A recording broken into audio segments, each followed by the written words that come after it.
Hello, everybody. I'm so delighted you could join us today. One of the very hottest topics in the global jewellery industry right now is AI and how AI will affect the industry, how it will affect jobs, and how it will affect manufacturing and design processes. And we're going to explore what's happening now, and we're going to look at insights as to what may happen in the future.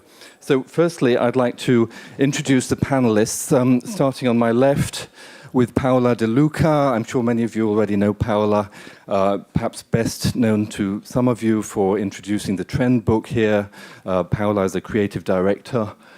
Then we have David Bloch, who is the CEO of Sarine Technologies based in Israel. Thank you so much, David, for joining us today. And Sara Yood, who is the Deputy General Counsel of the Jewelers Vigilance Committee in New York City in the US. Firstly, if I could ask each panelist just to briefly introduce yourselves and say how your work is linked to AI and a few general thoughts about AI before we get into the discussion. Starting with Paola. Is it now? Now it is. Well, good morning, everybody. Thank you for being here, and thank you for inviting me, David and Cibjo and the president, of course. It's always an honor to be in front of such an amazing audience. Well, I've been in this business for like few decades, and I've dedicated my life on understanding how consumer culture is linked to our industry and how we can bring insights to the jewelry sector. Because of that, of course, I'm very involved in innovation and strategy. My focus has been mainly in design and product directions and branding, but most important, creative intelligence. AI, it is an inevitable revolution which is happening. There is no choice. It's like when digitization started, so we just have to embrace it. And I'm here to just talk about it and help everybody, including myself, to enter this realm of AI. David. Yeah, hi. Good morning to everyone, and thanks for inviting me, and good to see you all. I'm David Bloch. I'm the CEO of Sarine Technologies, with technology company. I guess the best kept secret in the industry. Just to give you an idea, probably in this building, about 95% of the diamonds that are sitting here in the beautiful designs have gone through our technologies away from the beginning of the pipeline, from the mines as rough diamonds and been converted into polished diamonds. Just to give you an idea, about 100 million diamonds go through our technologies annually. Naturally, as a technology company, AI is second nature. And due to the quantities of data that go through our technologies, and AI is very much based on data and machine learning, that's been a very significant part of what we've been doing over the last few years, which we'll talk about going forward. Hi, good morning, everybody. My name is Sara Yood. I am Deputy General Counsel at the Jewelers Vigilance Committee based in New York. We are a trade association focused on the U.S. industry, and we help our members with legal compliance and ethics. So I think my role on this panel is to be the doomsayer, to say I am very scared. But from a legal perspective, I think we can think about AI in both positive and negative ways because it's helping us achieve so many things. But it may also be infringing on existing rights that we have. So I'm so excited to dig into this today with this wonderful panel. Excellent. Thank you, Sara. So essentially we have three experts in three separate areas of the jewellery sector here today. Paola obviously is very knowledgeable about design, and we'll talk about how AI is impacting upon design. David is a technologist, and we'll talk about diamond grading and how AI is impacting upon that and what will likely happen in the future. And Sara, last and definitely not least, is going to be talking about order, keeping some kind of legal framework to this massive revolution which is coming. As one colleague said, Steve, that this potentially within our industry could be just as big an issue as the invention of the internet itself going forward. So this panel is lined up in a particular order for a reason. I'm going to maintain the order as we go through as much as I can. And before we start, I just want to say we will really encourage questions from you during this panel. So if you have a question, just literally wave your hand hard at me like this so I spot you. And I would ask you also, please do identify yourself before you ask a question. And we really would love those questions. And if there aren't any questions during the session, we'll give you a chance to ask questions right at the end. So starting with Paola. Yes. Paola, you gave a very fascinating presentation yesterday in the launch of the Trend Book 2025 about AI, and not everybody here may have seen that presentation. So could you tell us a little bit about, firstly, the present, how you see AI impacting upon jewellery design right now, and then a sort of a vision, your own vision as to how you see AI impacting upon jewellery design and jobs in the future? Well, the AI is here already and is already impacting. I mean, it's interesting that we decided as a Trendvision team to develop the entire Jewellery Trend Book 2025 with AI. So the book itself was already created with a good percentage of, the technology of AI, meaning that we have incorporated only AI artists. So every image that you see in the trend book is produced by AI artists. That creates an emotion that was curated by us, and everything was curated, all the themes, all the collection. Now, the data collection at this time, we still are collecting, but then I'd like to connect to my friend later here, because AI will scan data collection. When we talk about design, this is what is very interesting and is important to say. We approach design as design thinkers, not just design in the act of the rendering something. Design has an holistic approach, and for now, for us, design is understanding consumer, creating product, reading data, understanding consumer sentiment, and AI can allow you that. It's about creating product and forecasting/predicting how many product consumers may buy in that particular direction versus another one, and therefore develop product that is needed realistically in the market. And even more, I'll go into, and then maybe I'll connect later, I'll connect my friend here next to me, about how many stones you might need to buy, what kind of stones, how many diamonds, what kind of colors. So in a way, we become sustainable in predicting, or at least mapping, our present future through the help with AI. Of course, we are going to face some, my other friend here, ethical issues that we face honestly already with or without AI. Because many people are walking around from ages, getting inspirations from windows, from magazine, about other brands, from ever, the beginning of time. AI maybe will tweak a little bit in more realistic way, but that's where human being and creativity will enter. Okay, so if I may ask a quick follow-up question, Paola. I was at another trade show earlier this year in Europe, and a very well-known jewellery historian, Jack Ogden, gave a presentation about his perspective on AI. And he said that he, as a completely non-talented jewellery designer, just went to ChatGPT and said, look, I want a cohesive jewellery design inspired by Cartier, lilies, and the Art Deco period. What can you give me? And immediately he got a coherent response that looks kind of reasonably good. Yeah.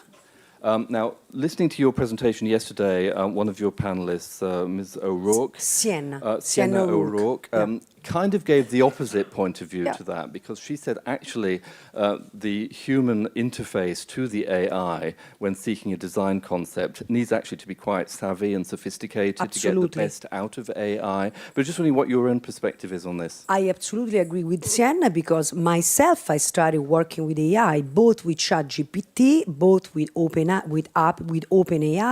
API, and other platform.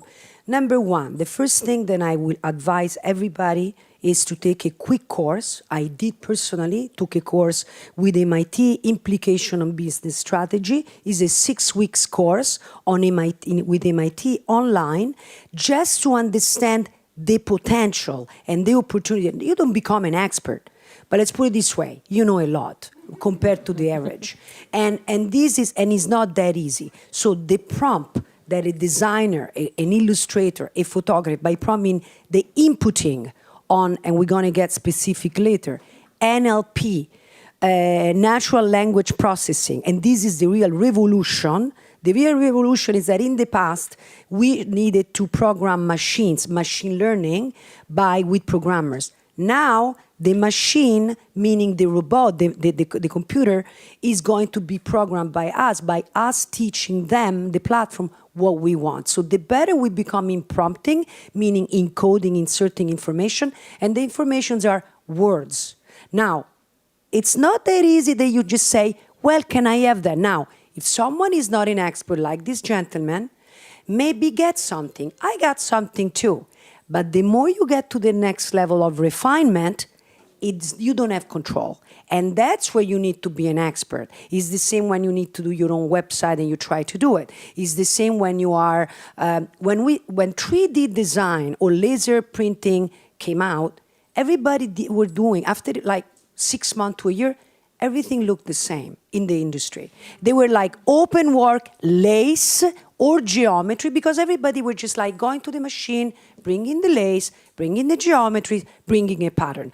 After everybody started realizing that they looked the same and they couldn't have like good margins, they became interesting. So they started layering casting, and they started layering the printing, and they started adding more technology. That's where creativity and human thinking, it's irreplaceable. Yeah, and your conclusion at this workshop session yesterday was that human creativity will prevail over AI, but we'll explore that a little bit later. So moving on to David Block of Sarine Technologies and diamond grading. Obviously, your technologies encompass the whole supply chain of diamonds, David, but can you tell me how Sarine Technologies are using AI today to enhance the technology of the diamond supply chain, what you're doing specifically with regards, say, to grading, and a little bit your perspective on the future, how this will evolve?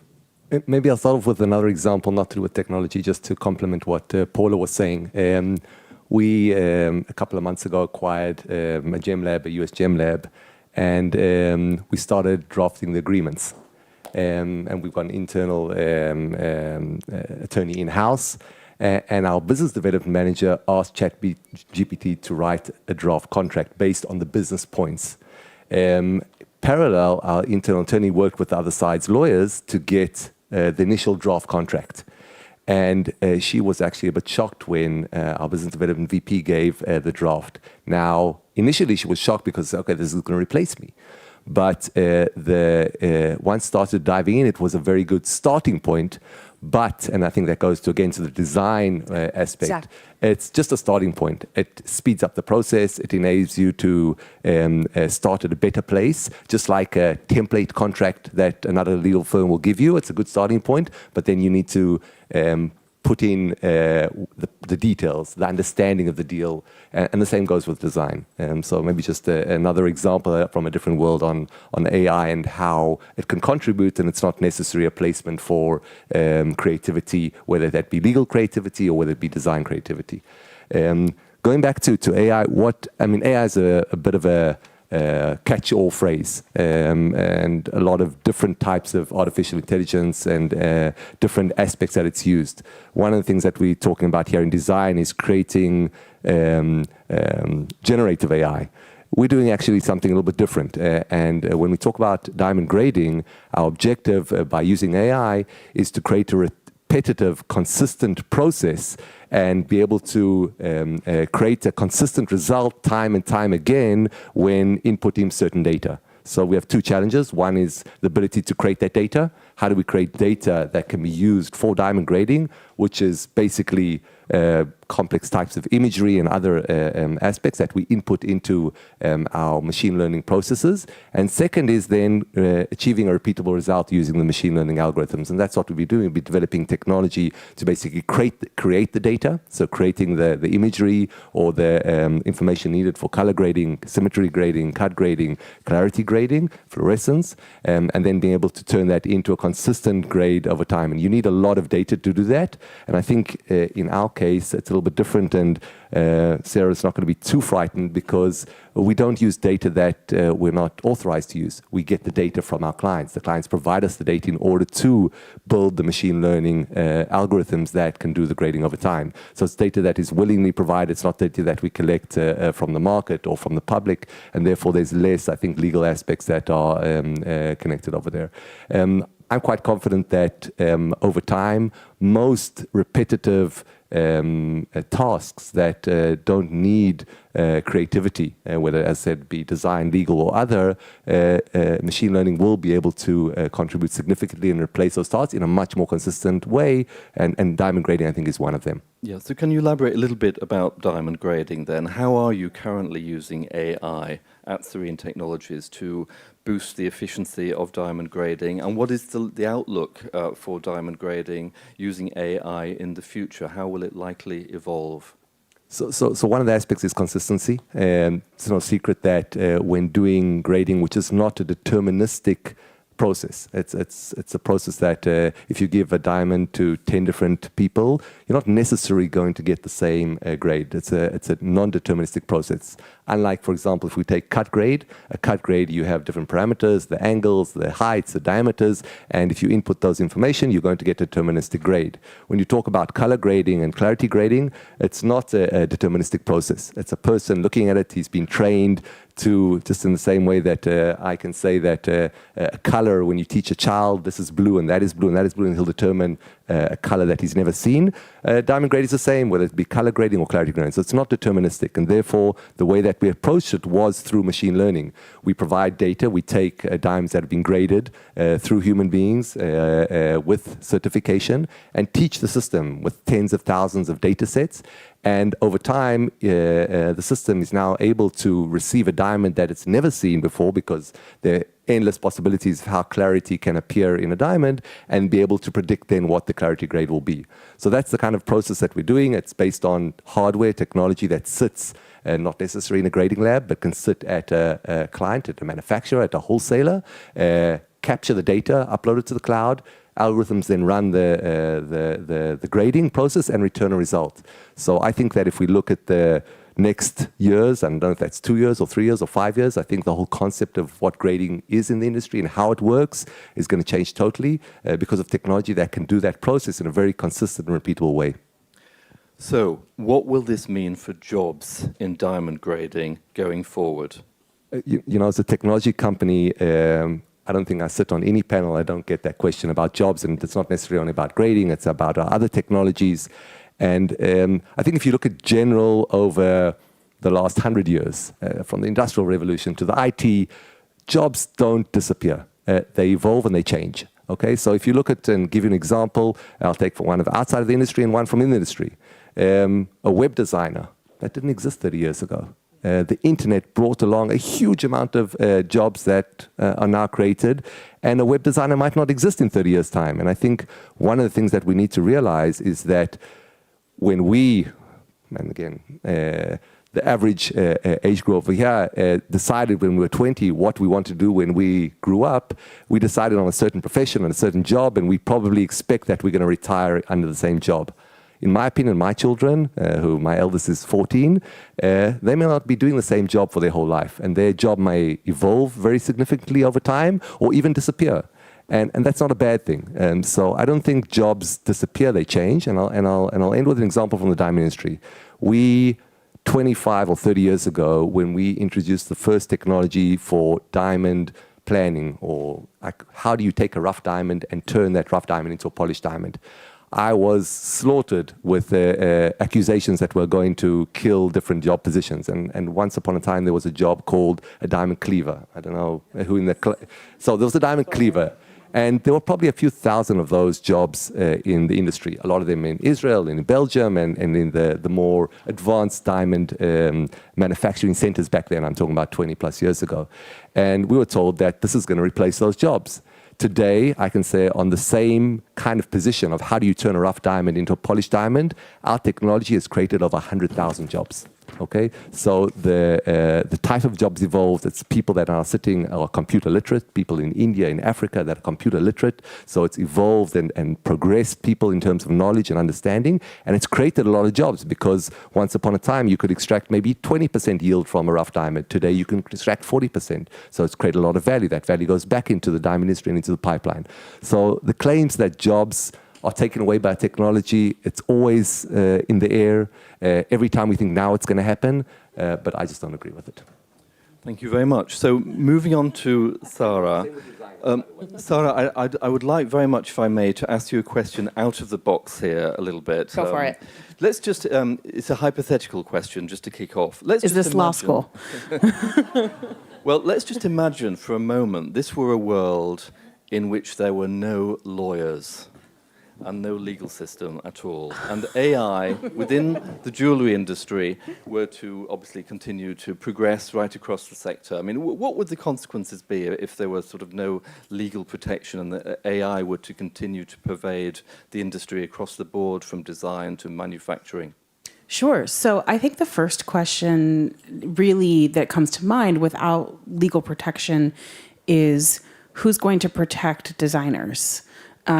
So if all of these artificial intelligence systems and ChatGPT and things like that can take elements out of existing designs, combine them into other designs, there will naturally be some infringing work on original aspects of design. And so without a legal system, there will be no remedies for those who have infringement. I think also there will be a huge question of ownership of design, right? So we have these technologies, these computers, or algorithms, whatever you want to call them, creating work. And, our existing legal systems have ways to protect the creation of work and creators. Without that, just because you're the person who made something using artificial intelligence doesn't necessarily mean that you're going to own it, because the law has to say that you get to own it. And so those are two of my largest concerns, without legal protection. I'm worried about existing designers, and I'm worried about the people who are using these tools to create. How are they going to protect their work in the future? So back to the real world again, in which there are lawyers and legal systems. Right now, what is the main priority of your focus regarding AI in the jewellery sector? What kind of cases are you dealing with in general terms, and what are the challenges for you? Certainly. So related to the two things that I already mentioned, I am very concerned about designers whose work may be infringed by AI, by ChatGPT. I think, in our earlier panel today on intellectual property, we were talking about the challenges of obtaining protection and maintaining, defending your work. And if only parts of it are being taken and used in other things, I think it's going to be even more difficult to protect your work. And so protection will be even more important. Registration, investment in legal work to make sure your work is not being infringed. But I think the systems themselves are maybe, I don't want to say flawed, because I don't think there is a flaw in the system. I think it's just a natural product of the system, which is, let me take all of the information that I can find and reuse it and make that into something new. In copyright law, there's a concept called derivative works, which basically means if you own a copyright, you own all of the future uses of that copyright by anybody else for a certain period of time. So for using outside of the industry, let's say I write a song, and then somebody wants to sample my song and put it in a rap song, for example. That is, they have now created a derivative work based on my copyright, and I own it. I own what they did, because that's my right as a copyright holder. And so if AI is going to be creating all of these works that may be derivative, then perhaps I, the owner of that copyright, own the work that AI created. However, in the US at least, the Copyright Office has said, works authored solely by AI are not eligible for copyright protection. So if you as a business are relying solely on artificial intelligence to design your things, you're not going to have copyright protection for your work. And therefore your work, it will be legal to infringe it. So that's where I think the human element that Paola was talking about is so essential, because the Copyright Office has said artificial intelligence can't be an author. So if non-talented jewellery designer aspirant David Brough were to go to ChatGPT and ask for a coherent jewellery design inspired by Van Cleef & Arpels' Alhambra collection, but with a twist, and say applied to 1970s style and incorporating lilies, and I get a cohesive answer, is it mine? No. The short answer is no. I think that I'm really looking forward to case law about this, because we have to see what judges think about it. We have to see what juries think about it. But in my personal opinion, not speaking on behalf of any company or anything like that, I don't think so. Because I think you've used the internet's power of the brand equity that Van Cleef has put into their designs over, a really long time. Even though you yourself have not done that work, you have asked a system to do that work for you. And so in my opinion, you do not own that design. David, can I maybe ask Sarah a question?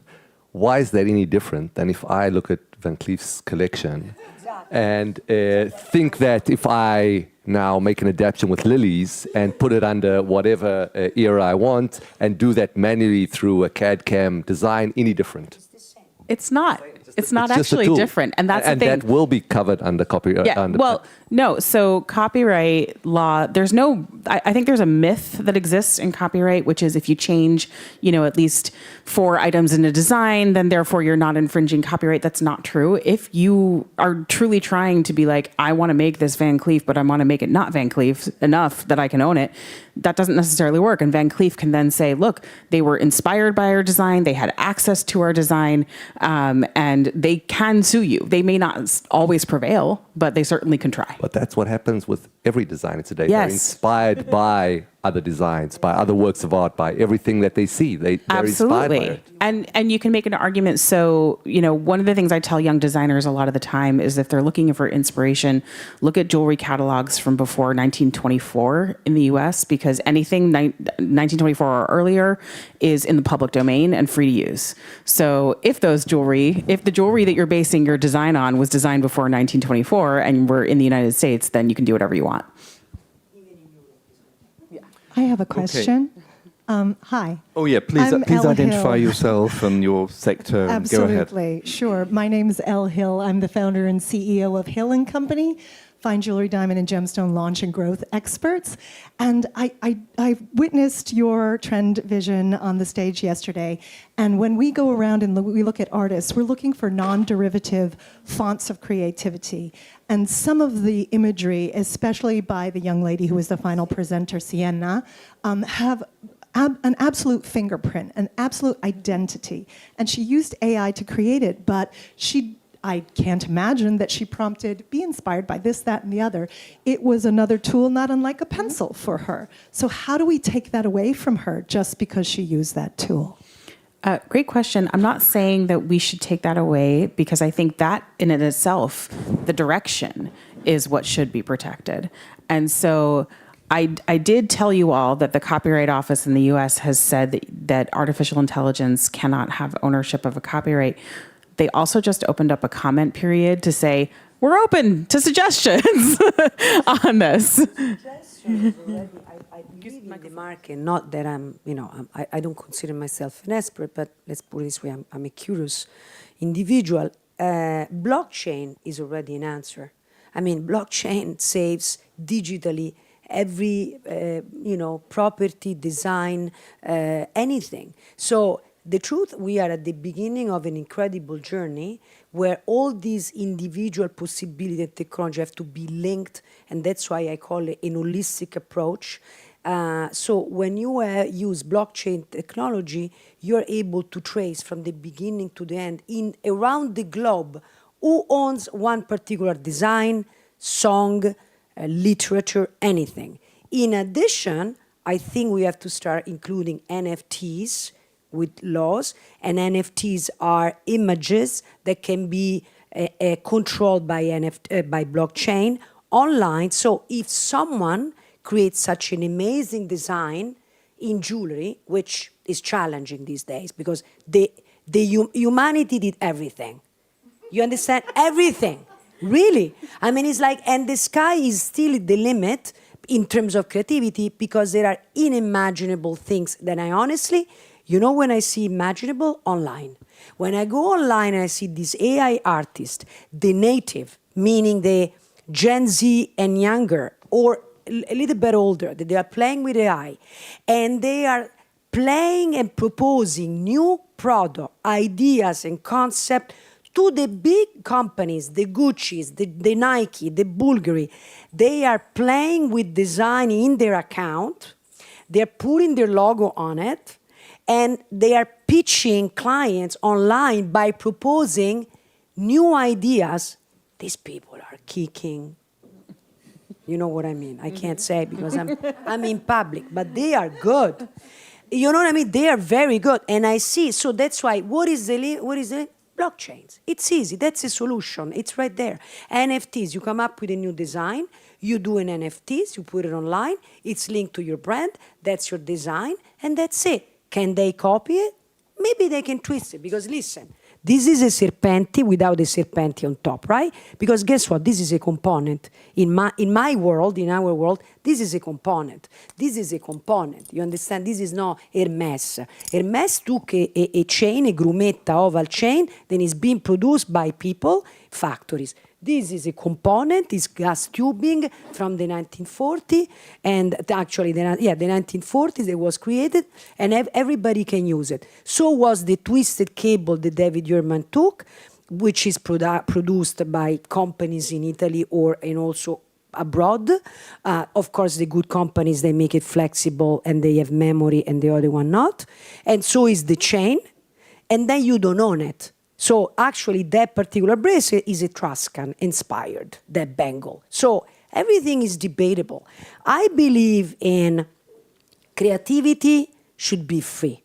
Creativity and art. Well, sometimes I teach at school, at professor at FIT, at Yood, Italian Design Institute, and when I have designers, young kids, they're like, "Don't copy me." They're like this. They're like, I remember once I was in New York at FIT, this guy was like this. I was like, what is that? It's like, well, I don't want them to see what I'm doing. I said, that's not what creativity is about. Creativity is about sharing. We are born with talent to give energy and beauty to the world. I get ideas from him and he give it. It's all about getting together. The non-talented people are scared that they're. When I'm copied, I'm flattered. When I'm copied, I'm flattered, honestly. And that's what it is. Like he says, you know, you walk around the show, people come here, guess for what? To buy and to get ideas. That's what it is. With or without AI. That's it. Thank you very much, Paola. So we have... We have another question, the lady in green and white. We encourage questions. I know people have great concerns about how AI may impact upon their futures in this industry. So please use this opportunity. Wave your hand and we'll take your question. Please go ahead. And please identify yourself. Yes. Hello, I'm Sarine Rose David. I come from Belgium. I'm French, but I live everywhere in the world. I'm legal expert for the courts of Belgium in gemology and history of jewelry. And I am a fan of the Sarine and I love blockchain. And I have a PhD in jewelry history. So we can mix everything. And when I see you, what do I see? A torque at your neck from the 800th century before Jesus Christ. What I see on your arm is a serpenti, but, 1,500 years old before Christ, because it is what we had at this time. Yes, yes, it's like a torque, you know? It's a torque. So when I see your earrings, why do I see? I see the first Roman interpretation of circles, which were smaller, but in the 15th century, when you have the Egyptiani who came in Europe, all across Europe, they did something like that. So we can be legal expert, we can be historian, and we can love the new technology. Nothing is incompatible. We are sharing from centuries and millennia a knowledge that we have now. And when I see young people who are creating on their computer something, what do you think they are doing? They are just imagining something with those roots that we have all. But what are your concerns? So my concern is you can be a mix of everything. You don't have to be afraid of the future. And what about legal protection? Legal protection. So when I see sometimes design, I say, okay, I've seen it in a museum in New York or in Boston or somewhere else. This is quite a copy of it, but there was no copyright at this time, so this is just an influence. But For there me, is copyright now. Yes, now we have copyright. So I think I have already copyrights on my own works, but I'm not close to eventually influence, we never know, somebody in the future. It's not a problem. Influence is good. That's what I had to say. Well, I think that's correct. And I think also that, you know, from a legal perspective, the intellectual property law exists to both protect and promote creativity, right? In the U.S. Constitution, they specifically wrote, so in the 1700s, to promote science and the useful arts, we will protect certain rights for a certain limited period of time. And that was not just, it was not just our, in the US, our founding fathers thinking about, okay, we want to, make this isolationist protection. It was also about encouraging creativity, encouraging human intellect. And I agree that that is very, very important going forward. But I'm sorry, no, I want to say that, and sorry. Microphone. I just jumped in because you said you were happy about being a little controversial, but and I'm good at this. And no, we're talking about. I'm sorry, but I hear a lot US, which That's where I live. No, but I give you a bad news. Aspetta, no. There is nothing to clap. I'm a US citizen as well, just to let you know. I'm an American technically. I have a US passport.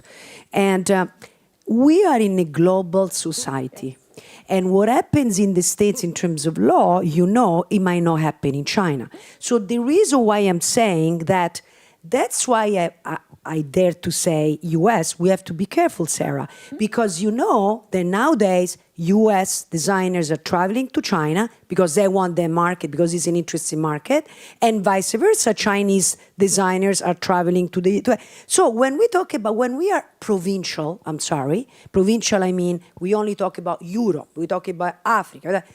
Today, it's a global society. And yesterday, one thing that I'd like to add is about collective intelligence. So either the world decide, and that's why blockchain makes sense, is protecting the world, or is a problem. Because what's happening in America ends in America. If someone is in Europe, maybe they do something else. If someone is in China, they do something else. And it's a big market right there. If someone is in Turkey or is in the Middle East, it's a completely different market. That's why, and I say, we have to not think just nationwide, but on a global level, and that's where United Nations and then Cibjo and IRIS just not only IRIS, but all the organizations, sustainability, because she's my friend, so I talk about as a friend, not just as an organization. But that's my point. I'm sorry. I'm thinking about we are global, and that's what the problem is. What's happening if things don't end in America or in Italy and that's all. Sorry. Okay. It is a very quick question, and then I'll carry on with the structure for a little bit. But go ahead. Go ahead. I do have a question. And it's Please identify yourself to the audience. Okay. Iris van der Vieken, Executive Director of the Watch and Jewelry Initiative 2030. When we talk about creativity, we talk also about the integrity, how things are made. And I think if we really want to think about the new consumer and the conscious consumer, I would like to understand, and maybe this question will be taken, how will artificial intelligence contribute to the integrity of the supply chain in strengthening transparency? And especially in today's world where we are, and we are probably at one of the most important moments ever of the industry after the Kimberley process with the new G7 measures, I would like to understand how could that play a key role? Yeah, I'd like to ask David to respond to that one, please. So in the end, I think where data and in the end helps to resolve that issue is that you cease getting specific perspectives, okay? You see the industry as industry data. So when you start taking information that is industry-wide, it's not an opinion of a certain entity, organization, or company, it starts becoming, I don't know if you could call it more the truth.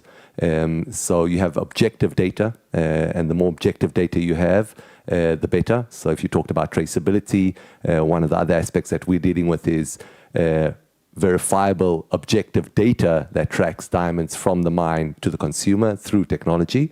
The more objective the data becomes, the more industry-wide it becomes, the more trustworthy it is. So I think that artificial intelligence and use of data within the industry will definitely contribute dramatically on supply chain, understanding what's coming, just even from the business perspective, not necessarily only from the perspective you said, but understanding what our supply will be in 3 or 6 months' time.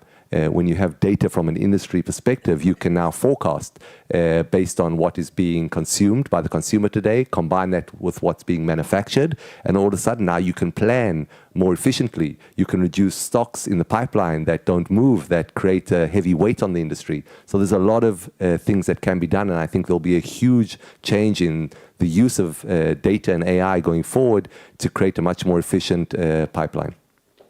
Thank you, David.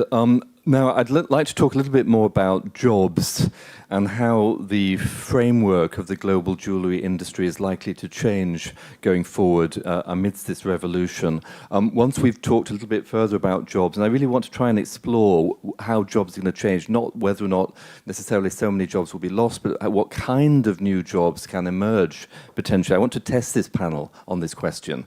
Yeah, but before, as we wrap that bit up, I will take more questions. So please store up your questions, because we really want you to raise your concerns, and we've got 17 minutes left, so there you go. So jobs. I was in China recently in June, and I was speaking to a manufacturer there privately, and he was saying to me that, oh yes, we're using AI maximally to boost our efficiency, reduce our costs, and we expect to shed around 20% of our workforce. That's one perspective. So I'd like to go around the panel in order, starting with Paola on design, to give your vision as to how jobs in design will be impacted by the AI revolution going forward. What kind of jobs will be lost? What sort of design departments will shrink? How creative directors will change their vision, and basically, if you like, the employment framework for design over the next few years. How do you see it? Well, in the creative realm, I feel like, David was saying, in the generative, area of artificial intelligence, art, it's very important, translates in creativity. So I see actually, for sure, we have to upskill our team, for sure. This is the reason why also I felt the urge of bringing innovation to my team by understanding myself better the possibilities, because we are in the, I have someone in my team here, they know already we are taking courses. I make my team, I actually am making a transition plan of restructuring the way we are working, of thinking out of the box. I'm bringing in new talent, being younger, natives, because the natives are definitely more open and skilled in just using it, but also not the, let's say, the late millennials and Xers. Actually, I'm the only Xers of my team, of course, I'm the oldest. But the millennials, I'm also, I'm basically, but when going back, I have to refer to David, the repetitive task jobs might be shrinking, but like he said, there are new roles. So the future, and actually the future being in the next few months, there is an association of AI with people. And that's what is interesting. And this is what's going to happen for us also in the creative realm, which is, by design we mean, and creative intelligence, marketing, communication, social media, product direction. It's using AI in association with, actual employees, actual people that we work with, but they have to upskill themselves for sure. And in the event, and this is where, of course, Sara and the lawyers have to take care of, it's like, of course, not everybody will be willing to change. Not everybody will embrace change. And that's why maybe you have to put together benefit packages for people that maybe they decide to go. Or maybe, so there are some AI ethics that we have to think about and embrace, because, because ultimately we take care of human, and in the case of, say, large manufacturing companies in China and so forth, do you suspect that their creative design teams will shrink or not? I mean, if the designers are just reproducing something that it's in the market without a concept, they may, yes. It's called the repetitive task. But if the designers are able to do research and curate and create that the fingerprints that Iris was referring about creativity, no. The creative director, if he's a good creative director that does research, does mood boards and puts together a vision and is able to forecast, by forecasting meaning foresee product quantities, stocks, like David was saying, and all that, is going to be strong. But if they're just taking things off the internet and tweaking it, AI is enough. So, David, let's speak straight, shall we, about diamond grading jobs. Within 5 years, will humans be grading diamonds, yes or no? And how may the jobs in grading and in associated technologies evolve? What sort of new jobs do you envisage that could possibly arise? So I'm being recorded, so I need to be careful. But yes, and I don't know if it's 2 years or 3 years or 5 years or longer, but because it is a repetitive task, and because there is no real value that is being created by doing that repetitive task by a person, I believe that it will be replaced, period. I ask people when I say that, and they ask me, are you sure? And then I ask them back a question. Tell me one parameter that people can do better than automated AI-based grading. And if you can answer that question, then maybe I'll change my reply. But if you can't answer that question, give me a reason why technology cannot do that job better, then yes, I believe it will be. So my clear answer is yes. I'm not sure on the time frame, but I'm sure that it will. And actually, it will probably happen quicker than I expect. Now, going back to the impact of jobs, I'll take it maybe to a different segment, which I know intimately and have a lot of experience in because we talked a lot about grading, but take diamond manufacturing, okay, which is a complex process, turning a rough diamond into a polished diamond. And it's also a very repetitive task by most. Most companies manufacture the same cookie cutter diamond to supply. And you'll ask them, technology is going to now replace jobs. And I say, for the repetitive tasks, it will. But what will that enable then? It will enable better quality. We've seen that's what happened with technology implemented in diamond manufacturing over the years. Quality improved. We can see a quicker time to market, so we can maybe manufacture just in time, reduce stocks in the pipeline. We can move more to custom design. Everyone manufactures over the years round diamonds have been 70, 80%. It's dropping in more fancy shapes and more custom shapes. So if you look at the diamond, developing and designing something that's more creative, when you can do the mundane tasks or repetitive tasks easier through technology, you can use the people for the more advanced tasks, the more creative tasks in manufacturing. Manufacturing doesn't have to be a cookie cutter. So I think that, again, it will evolve. Diamond manufacturing is evolving, will continue to evolve. Technology is a given. It's not going to go away, whether it be us or whether it be other companies. That will continue. So we need to understand that we need to embrace it. We need to use it for the places where it adds value, and then utilize our experienced manpower for the other places where we're actually not putting the effort, not putting the time, because we need to use the people to do the things that need to pay the bills. So I think that the same thing can be applied to basically most areas of manufacturing, diamond grading the same. If I give it a little bit of thought, I can understand, I'll be able to think about where the people will go, what they'll do, but I don't think that we need to hold on tightly to any existing profession just because it's been done and we're concerned about jobs. We need to think about how we can evolve it and how it can change. Thank you very much. So I'm now going to ask a quick question of Sara, but please do have any questions ready because, I see there's quite a few of them. Boom time for jewellery industry lawyers ahead, by the sound of it. Looking forward, what will be the main areas of concern and work for the lawyers in the industry with regard to AI? Sure. Well, I think there's an opportunity here. In our last panel, we talked about the cost of protection of intellectual property law rights, intellectual property rights. And I think that, if lawyer time, quite honestly, is the highest source of cost, right? Because lawyers bill at high rates and they spend a fair amount of time enforcing it.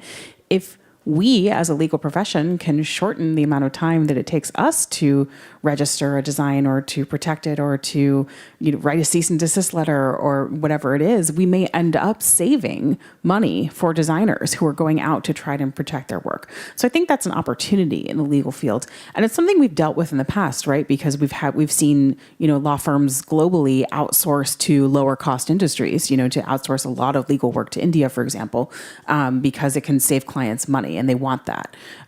So I think that's something we'll focus on. And then, just in the same way that, you have all talked about how AI is affecting your job, I'm certainly starting to use it myself, trying to figure out, okay, how can this work for me? How can I make this technology useful in my business as well?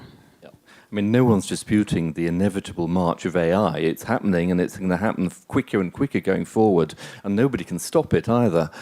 Questions? So, yes, Esther, please identify yourself and fire away with your question.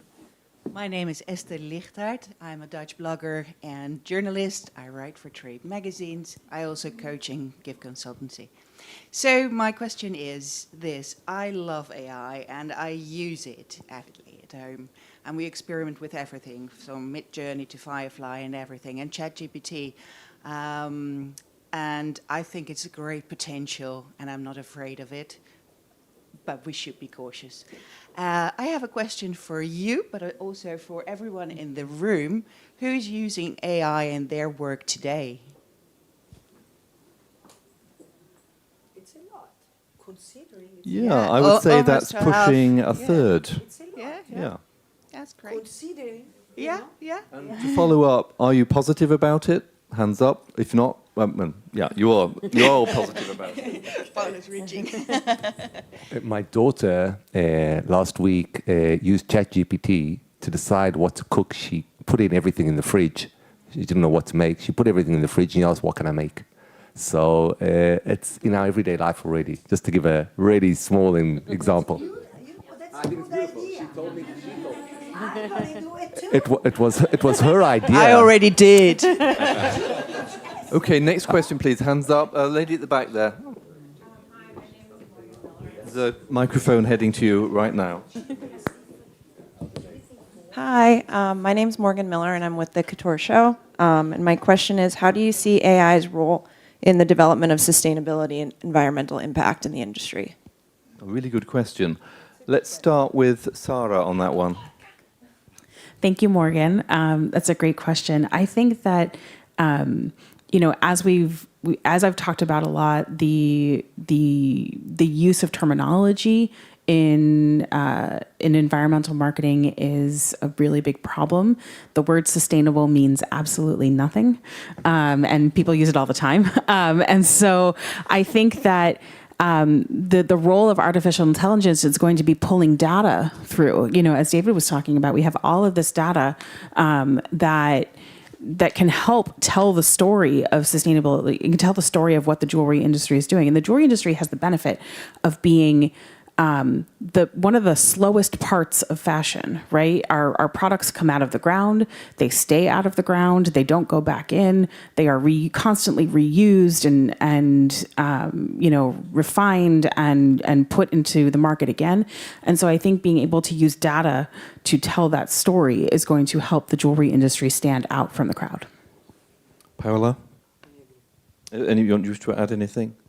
Anything to add? Microphone. Sorry. I think they hear any. So, no, the truth is I wanted to go back a little bit to the thing that, I think was relevant about Sara, and we were talking about nation. At this time, I'm going to ask a question to the president, Gaetano Cavalieri, if you don't mind. I want to ask him a question about how can Cibjo and the organization protect design and rights and consumer on a global level and not just on a national level, because that's difficult to control. And that's also part of, protecting, it's part of, of the, so this is something that I think is relevant. And that's why when I didn't mean to be, I don't know if it came out rude when I said, because I'm a U.S. citizen, really, and I love the U.S. and I lived there for 20 years. But we have to be careful in being regional, because the world it's huge, and that's why we have, them to make sure that you and everybody is protected. President, to you. Sorry that I disturbed you. You always do in any case.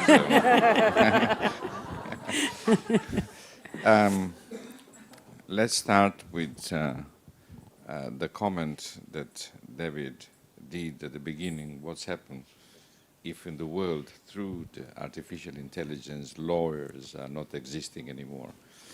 And I took it seriously, and I went to the conclusion that nobody will have any invoice from lawyers. That's what I'm saying. We can lower our bills and everyone will be happy.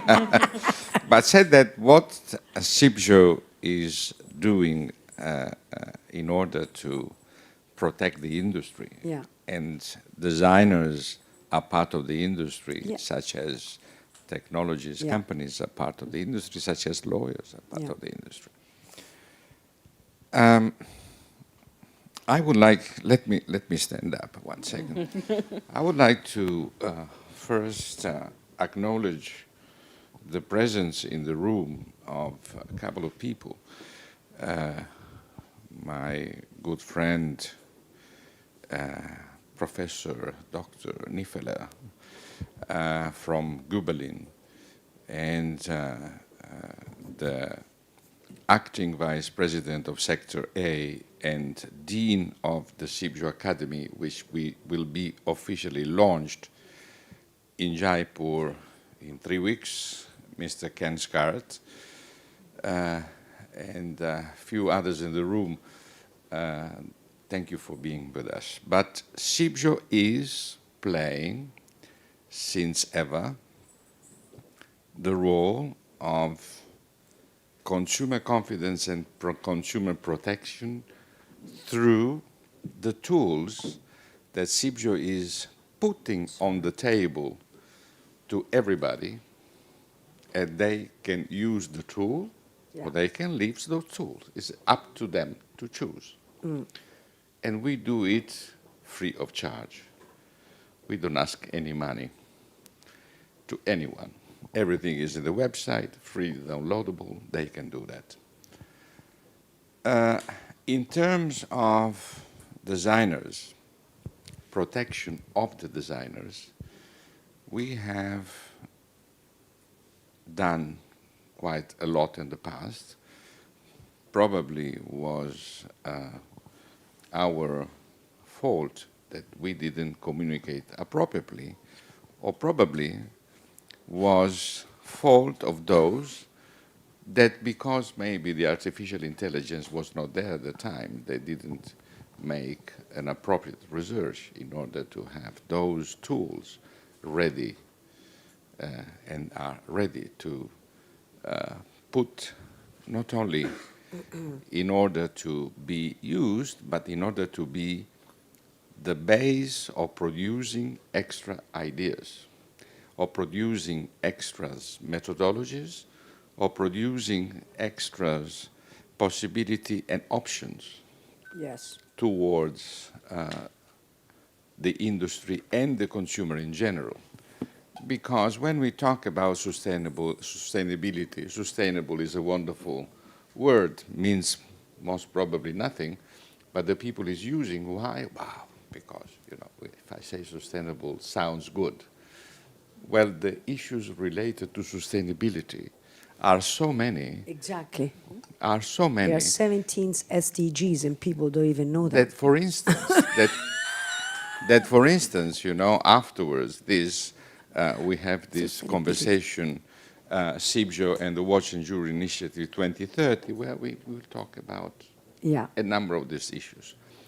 But what I want to say today, information, data, tools, and capacity to coordinate all this is essential. And one of the things, from mine to retail, we protect from mine to retail, including the designer, but most, in my opinion, essentially is protect the consumer. Because the consumer has the right to exercise their choice consciously. But we can talk for hours about it whenever you wish. Thank you, President. Thank you. So thank you very much. So that is a wrap, everybody. We're on time now.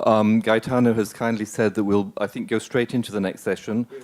Yep, we're ready to go. So the next session actually follows on from that.